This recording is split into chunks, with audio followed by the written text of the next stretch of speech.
Have you ever thought of murdering somebody? I have. I suppose most of us have. But there's something that's different between thinking about it and carrying it out. At least I hope so. Something that's different. But not something you can see or recognize or that may give you a warning. For example, a murderer may have stood next to you in the lift this morning.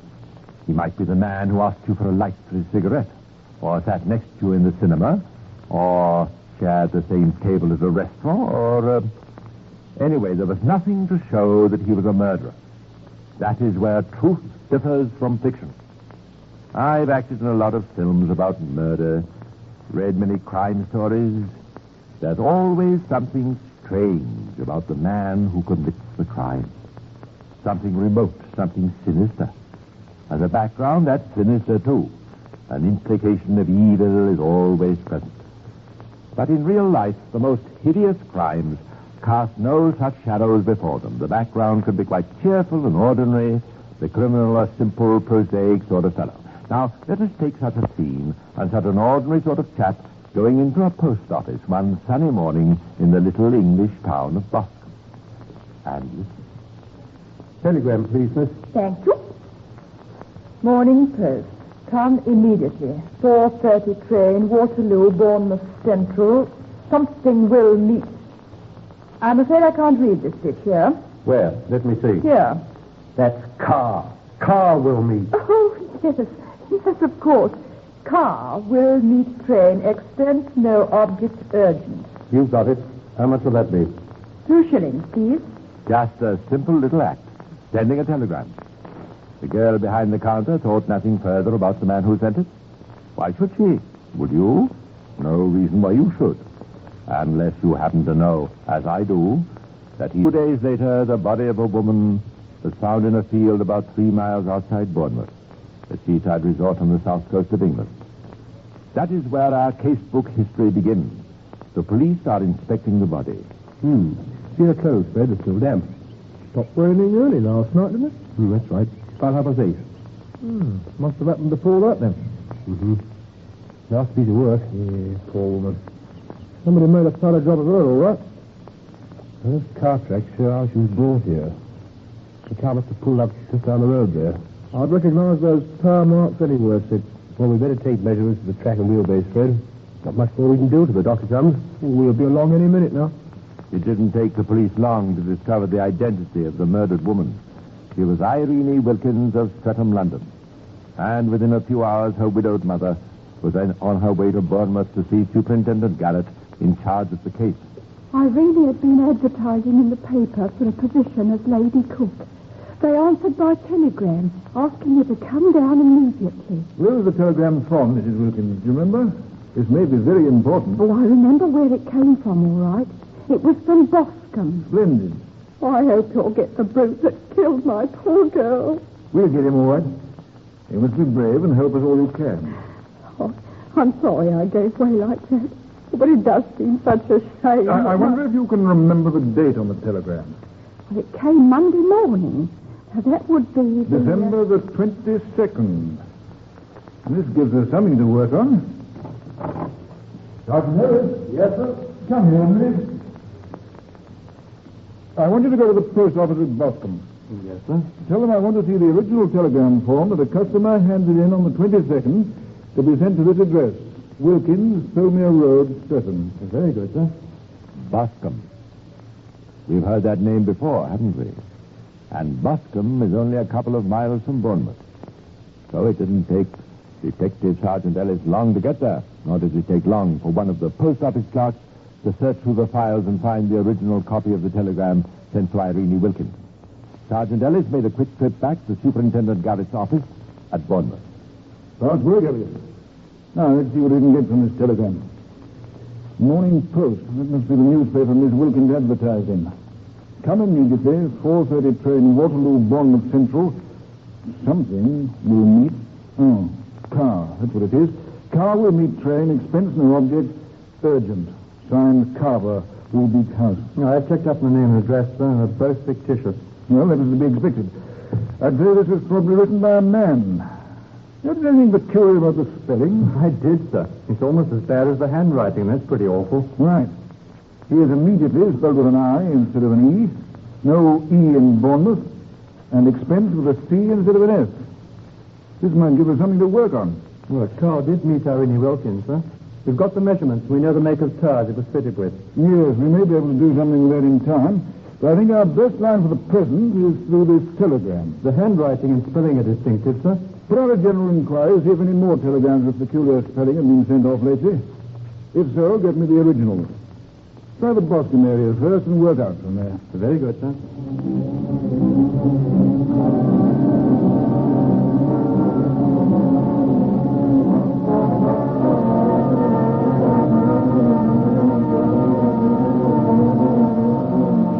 When Scotland Yard takes over an investigation, no clue is too small to be considered.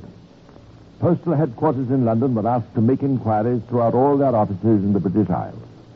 It took a bit of time for Ellis to check all the branch post offices in the Bournemouth district, and it was some days later before he reported back to the superintendent, weary but triumphant.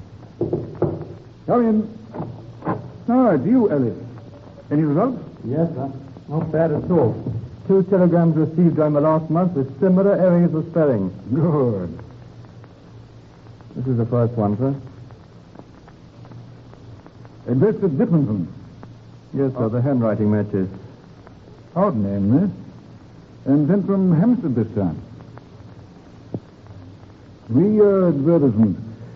Immediate interview desired. Come Waterloo, Bournemouth. Remain night if desire.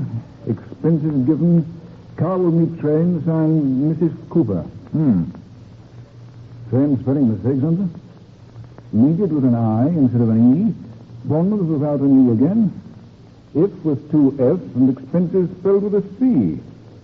Definitely looks like the same chap. I agree, sir. What happened to Mrs. or Miss, whichever it is, Dittmanson? No, the car didn't meet her, sir, so she went back to London. Lucky for her, I should think.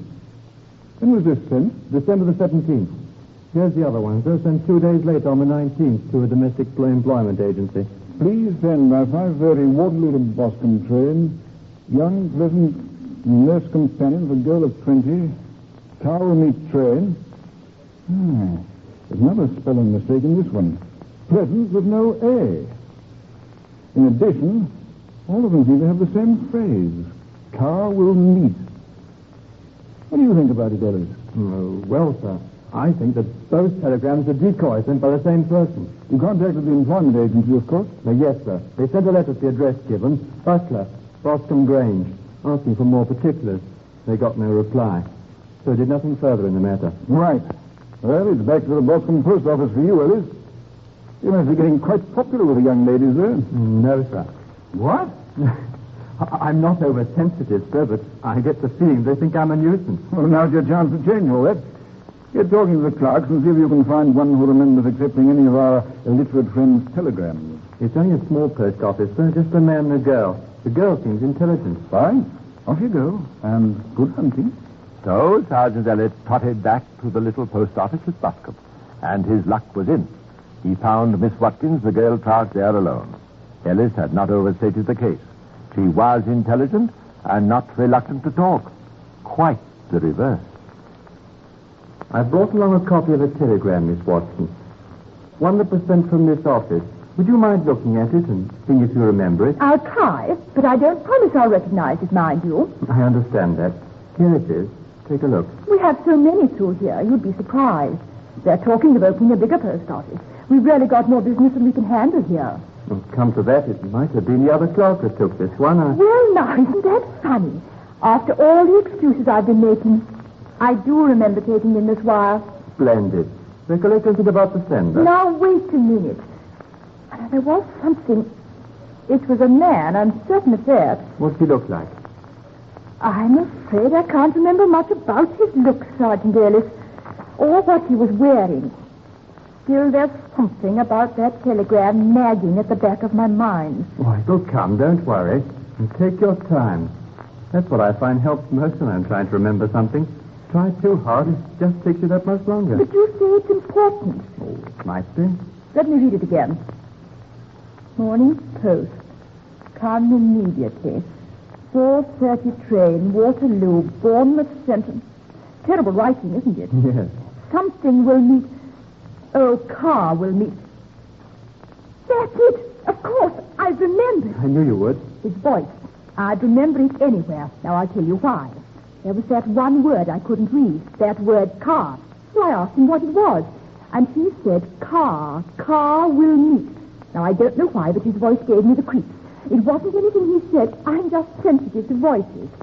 I'd recognize that voice again anywhere. It's going to be a bit of a job, finding a man by the sound of his voice.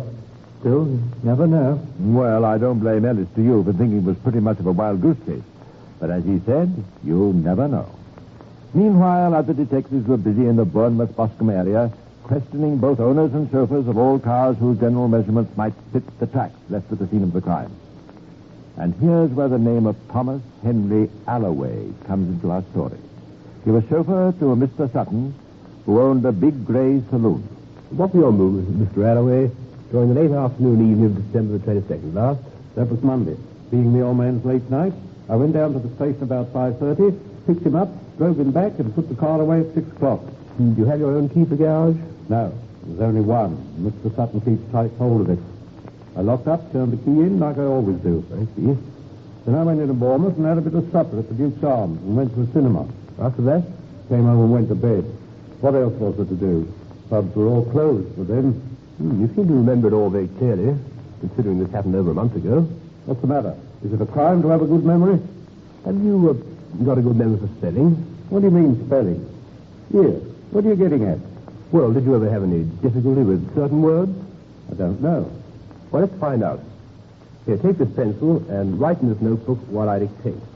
Now, first, I want to... The experiment was a flop. Alloway's handwriting turned out to be entirely different from that on the telegram. And what's more, his spelling was quite correct when it came to writing out sentences that used the misspelled words. No, it didn't look as though he could be the man Scotland Yard was after. More and more, Superintendent Garrett was coming to realize he had a really tough case on his hands.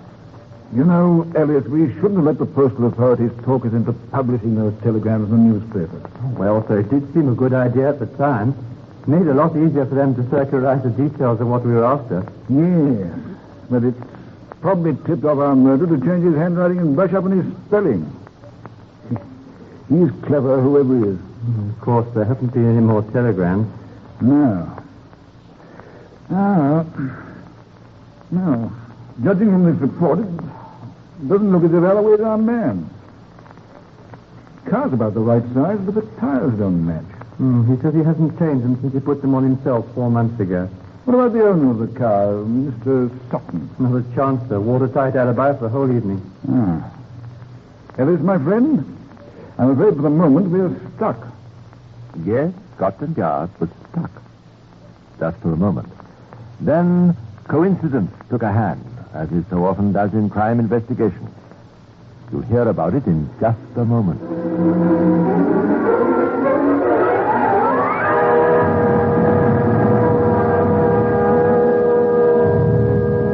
Against any criminal getting away with it are enormous. Just think of all the details he has to take care of in planning out a crime. If just one goes wrong, he's likely to find himself in more than a spot of bother. He's got to think of himself and what he's doing first, last, and always. And he may overlook the fact that other people unimportant to him may notice things and remember them. Like Miss Watkins, the postal clerk, with her flair for remembering voices. One day, Thomas Alloway took a parcel into a Bournemouth post office. And it so happened that the clerk he handed it to was,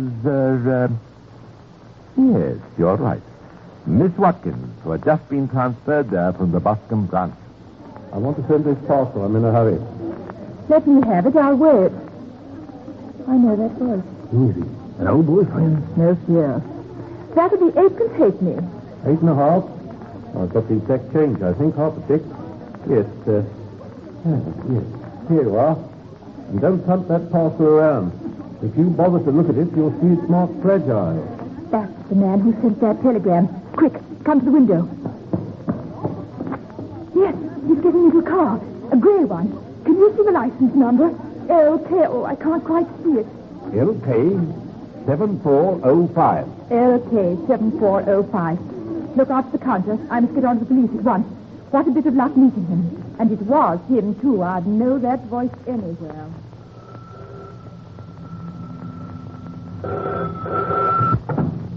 Yes? Oh, hello, Miss Watkins. Huh? Yes, of course I remember you.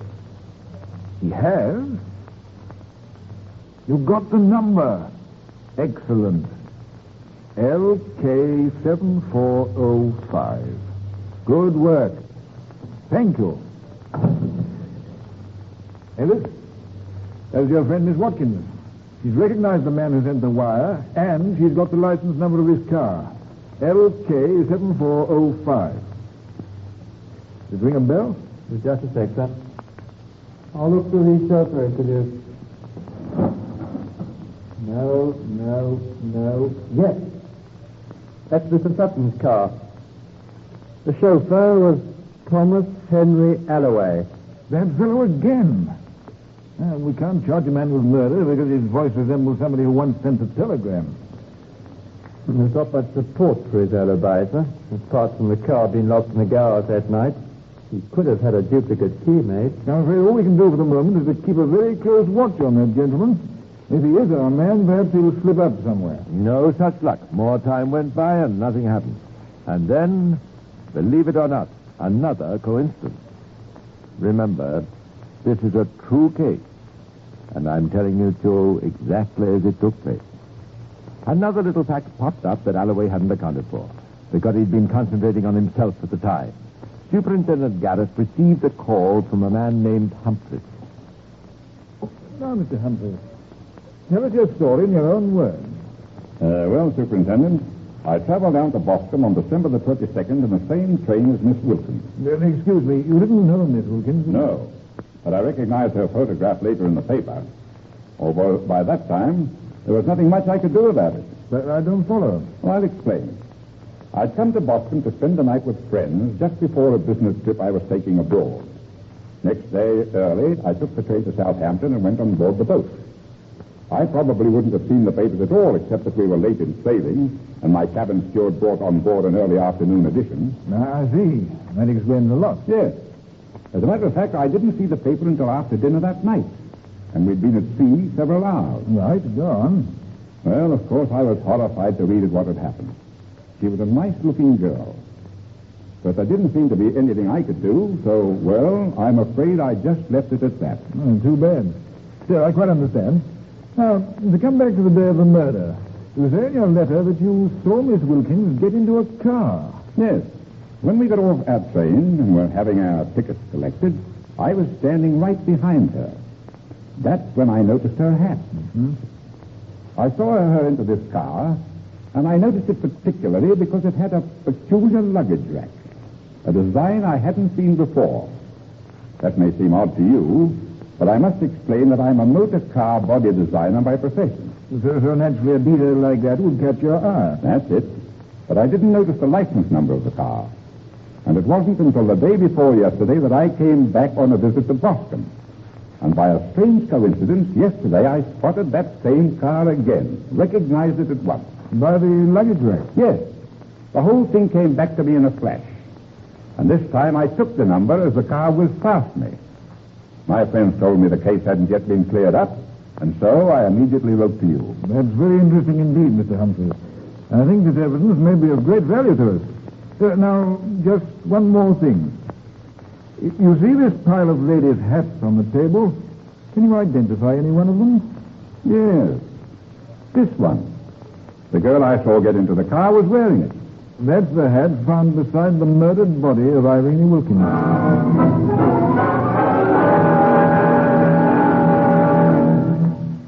Definite proof, you say? No, not yet. But the case against Thomas Alloway was building up. What about the handwriting on the telegram? Superintendent Garrett had a bright idea.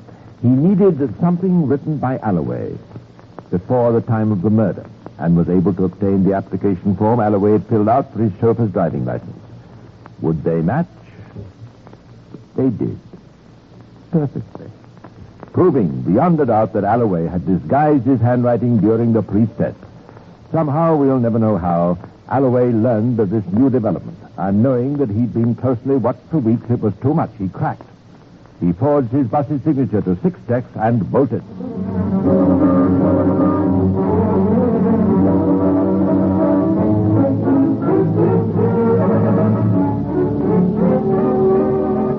Well, that did it. Alloway was off like a fox with the hounds after it. The police immediately issued a warrant for his arrest and searched his flat. There they found a duplicate key to the garage. So he could have taken the car out again that fatal night without Mr. Sutton knowing. And Alloway, where did he disappear to?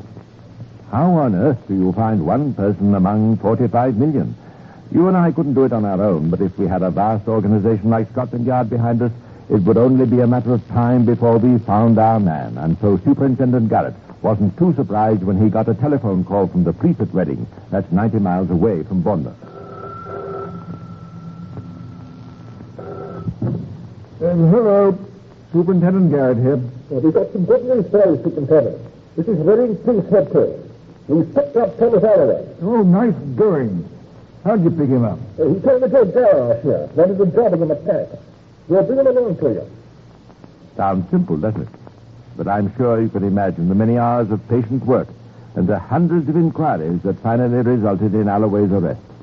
On him, the police found cards and letters in his own handwriting that matched up nicely with the telegrams.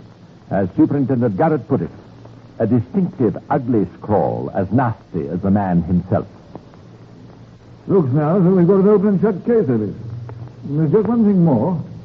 Get a dozen of those chauffeurs we interviewed and Mr. Alloway. I want to see if Miss Watkins can pick him out of a crowd by his voice alone. Now, Miss Watkins, you're not nervous, are you? Just a little. Now, don't mind me. I'll do whatever I can to help. Good. Well, what I want you to do is very simple. In the next room are several men. When we go in there, they'll have their backs turned to you, and you turn yours to them. I can't see them then. No, that's very important. They'll each in turn say certain words. If you recognize any of their voices, I want you to say so at once. All right.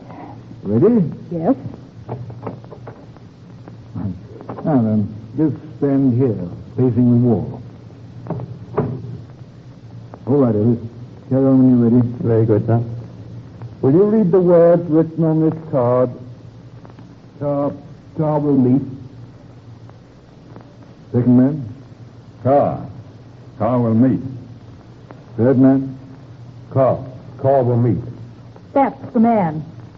Thank you, Miss Watkins. That is Thomas Alloway.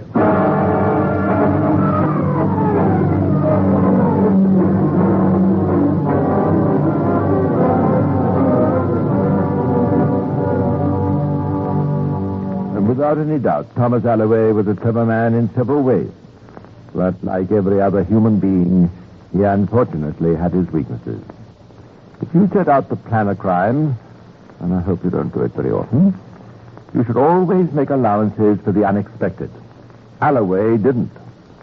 His complete disregard for anyone but himself brought about his downfall.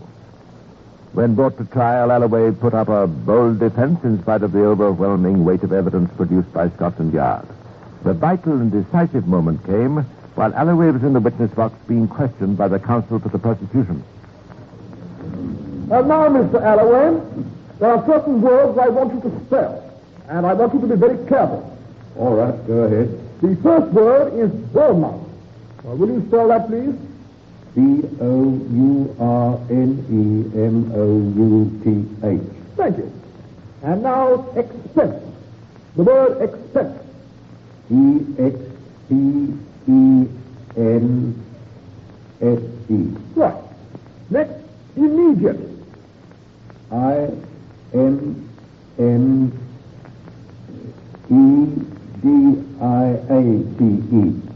Now, would you spell pleasant? PLESENT. PLESENT, like you spell present. Yes. His memory had failed him. He'd forgotten to check over the spelling in the telegram to the employment agency asking for a pleasant young nurse. His error, coming when it did, was enough to tip the scales of justice against him. Thomas Henley Alloway was convicted and hanged.